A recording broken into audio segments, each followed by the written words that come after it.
Hey, Greenman, you got yourself a co-op submission saying it's a depressing game. You were doing pretty well, but my team was getting shit on hard. The lead they had made it hard to judge how aggressive I could play. I felt pretty strong, but then I got soloed by an enemy Crystal Maiden.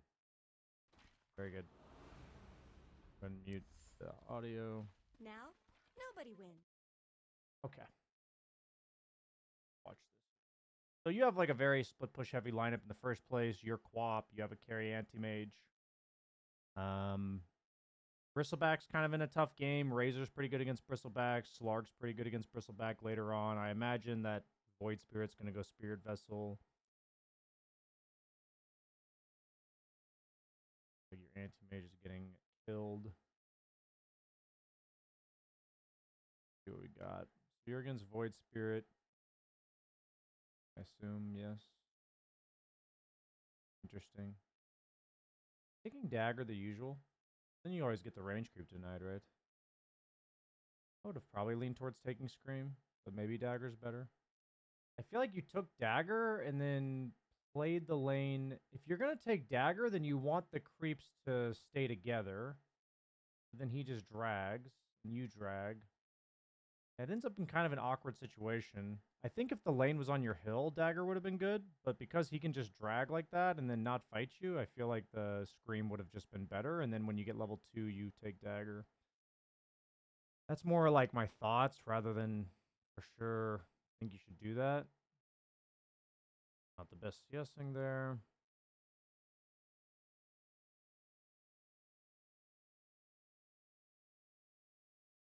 So what I think you can be doing is when you know that he's going to go for this last hit with his... So like right now, you know that he's going to go for this last hit with his shield. So instead of walking backwards and trying to deny it, I want you to think that he's going to walk up to try to time it, and you want that timing to actually take as long as possible. So since you're full HP, I would actually walk at him right now and hit him.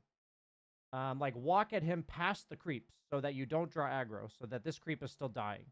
You like walk past here and then start hitting him with your dagger.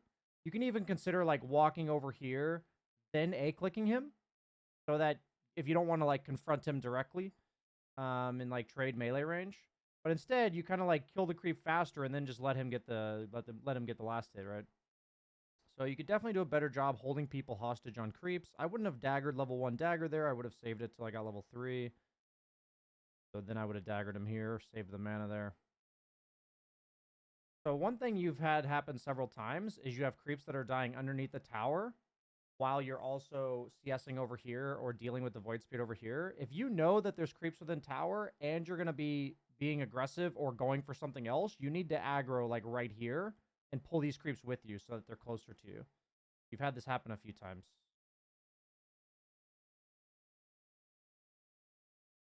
You know, same thing here, where your creep is going to die, and you would want to actually aggro him so that these creeps pull.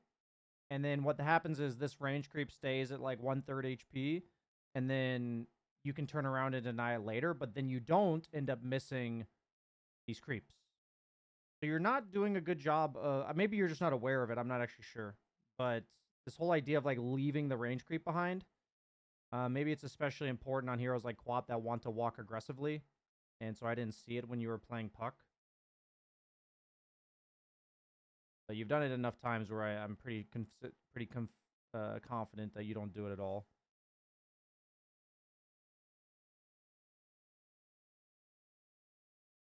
I think that blink was a little bit too much because you're low on mana and like decent on health. I don't think you needed to blink back there.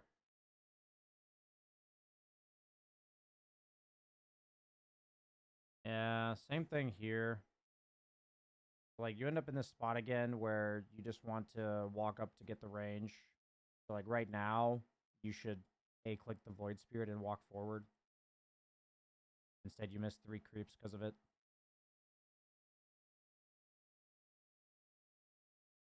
I think you should have at least gotten 1, probably 2. Okay, very aggressive now.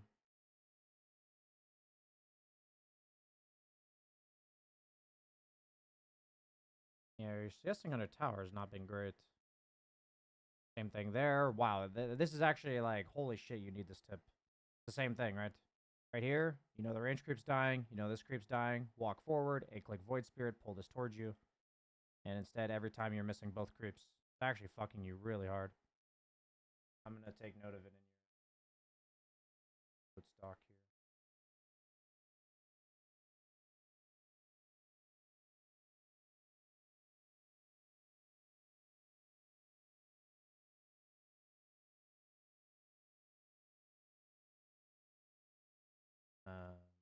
Aggroing creep from inside tower range when there are other creeps outside of tower range, especially the range creep. To make sure you aren't missing or having multiple things die in separate areas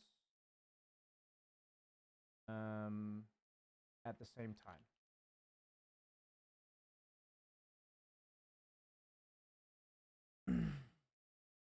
Okay.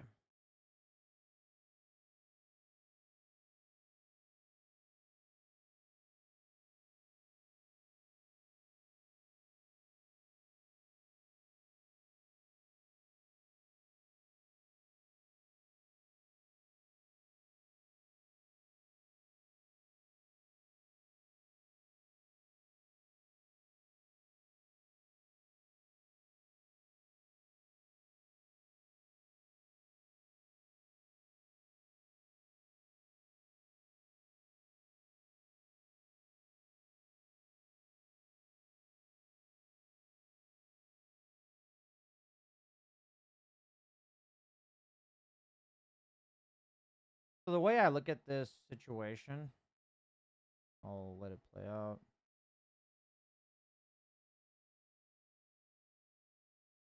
Honestly, it looks like it played out fine, so let it go. Is Witch Doctor gonna die? No, looks like he's fine. I think you were way too conservative with your ulti. It's interesting, but I guess I do have feedback, actually. So when you see Void Spirit rotate, I've kind of like noticed for myself that I do this too. It's like kind of a lazy reaction.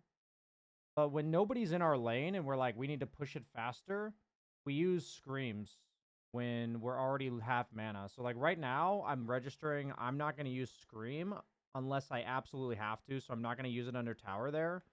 And then I'm not going to use it here. I'm just going to auto attack forward. Because now, since you use 2 screams, when you TP to this fight, you're missing mana.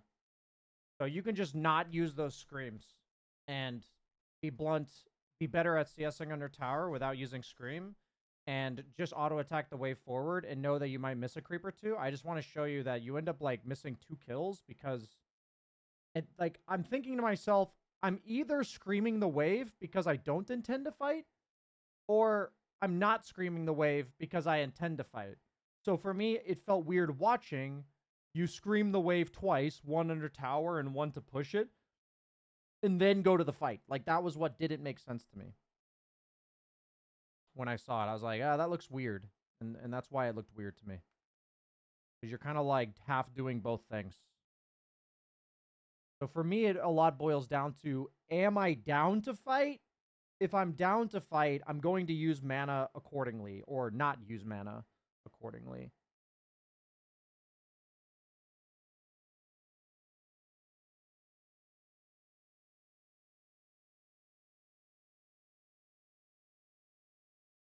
Nice. A lot of pressure going on mid lane here.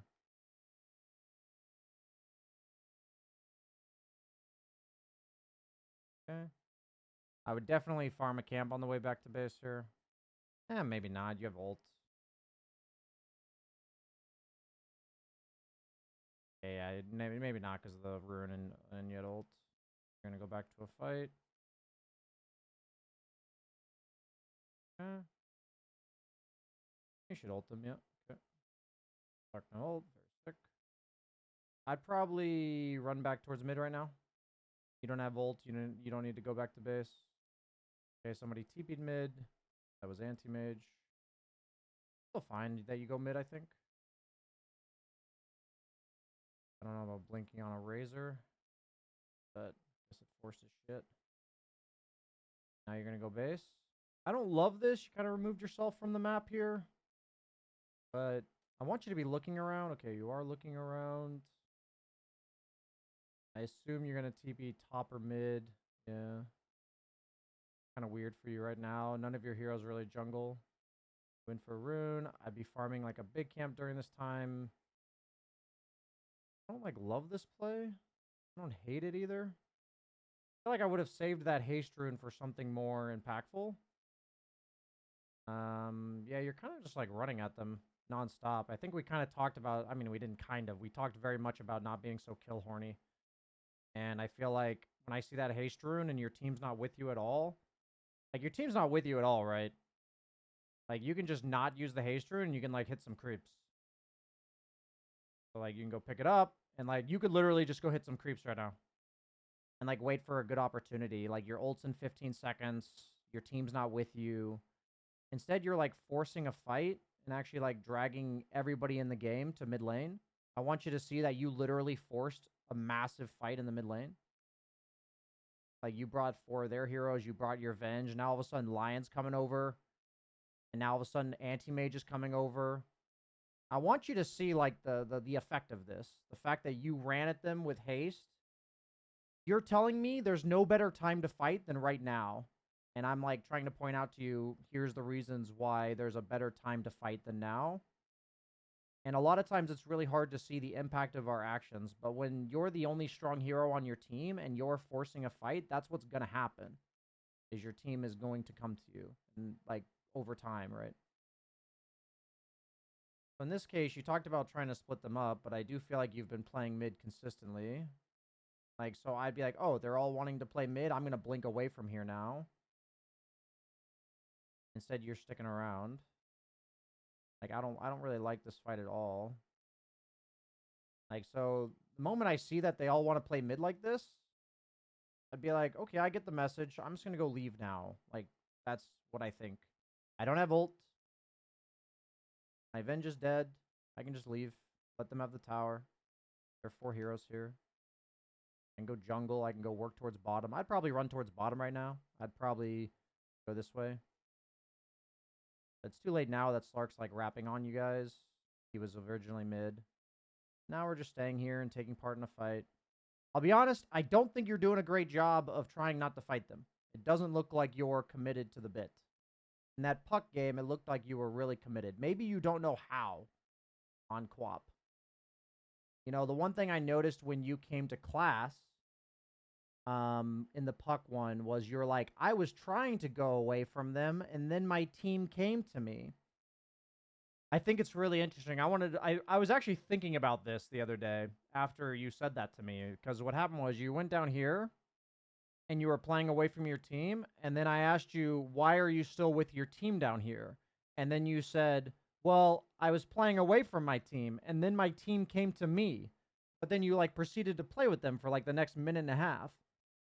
So that's like saying I was running away from the bear, but then the bear caught me. And I'm like, okay, so keep running away from the bear. Don't just be like, oh, you got me. You know, that was what it felt like listening to that. Oh, but then they, you know, it's a dynamic concept. Part of the reason why this is going to be hard for you is that it's a dynamic concept that you're not used to doing. And, you know, I do think the number one takeaway from like the mid game here is remember, you are trying to play away from your team as well as the opponent, especially when you don't have cooldowns on Quap Ultimate. If people are coming to you, you need to be more creative and find somewhere else to go. The most important thing is you do go somewhere else. Exactly where is what you will learn over time. That's the big thing here. Okay, so Razor's here. So you're going to start cutting. I don't mind this, actually. And you blinked towards the Razor you last saw. That was a bit weird, champ. So what's interesting about this is, in this cut, so you know that Razor's playing bottom, I would just go this way. So this isn't nearly creative enough. You're going back towards your base. We talked about this whole, like, retreat path towards your base thing. Now you're stuck in your base. You TP out. And then you, I mean, you didn't get soloed by a Crystal Maiden. You got killed by Slark as well. I mean, it's actually, it's funny. If I was looking at your replay review, you said, like, I felt really strong, and then I got soloed by a Crystal Maiden. You've been consistently fighting for the last, like, 10 minutes. So I've hardly been seeing you farm at all. I don't think I've actually seen you stop and farm a jungle camp a single time this game. Like, straight up. Yeah, I don't think so. Maybe if I rewound, I'd see, like, 1 or 2 jungle camps. Okay. Might be the first jungle camps we've farmed.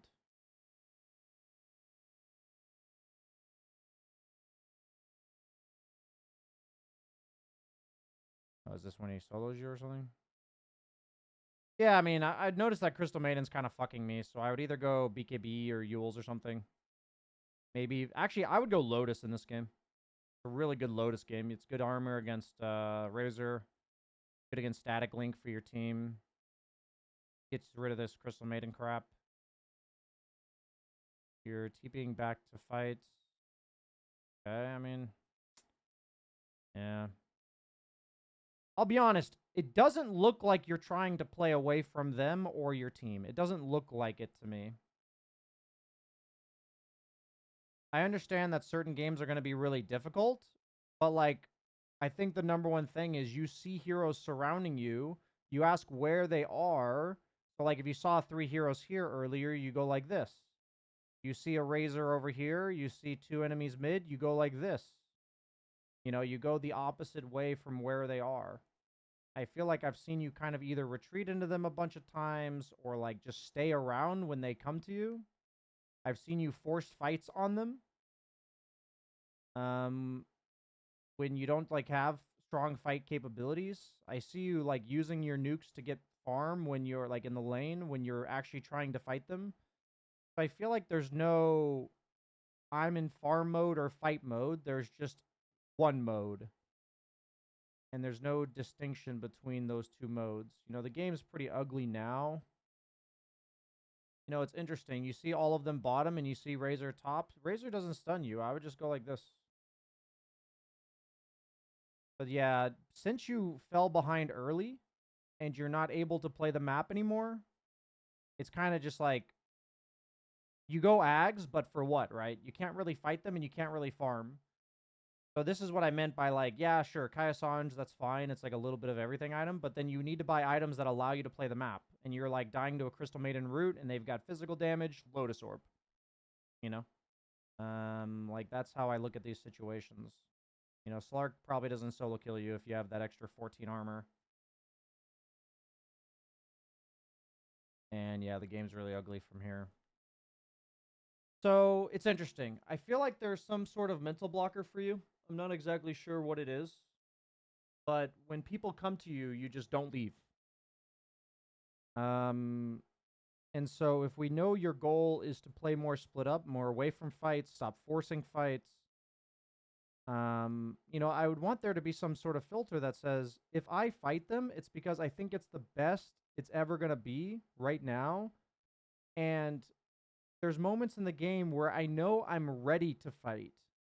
Like, I don't want to fight them right now, or there's no obvious, it's not that I don't want to, but there's no obvious opportunity to fight them right now. But I know I can. Like, I have Kaya Sanj BKB.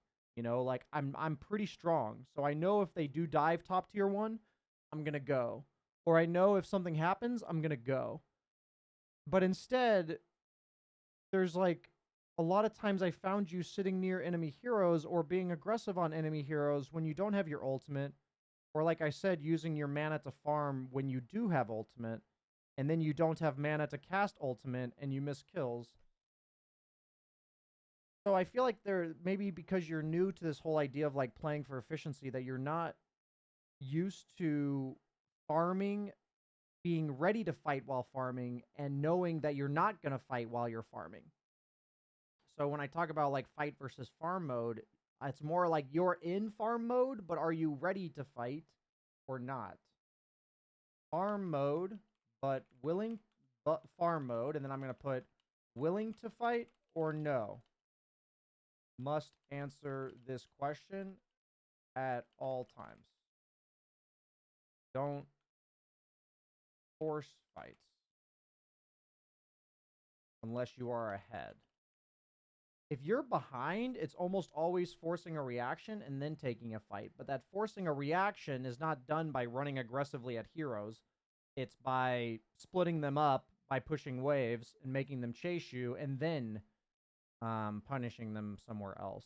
So like running at this witch doctor here isn't how you force a fight. Isn't like how you force a reaction and then get a good fight, because that's just going to force a fight.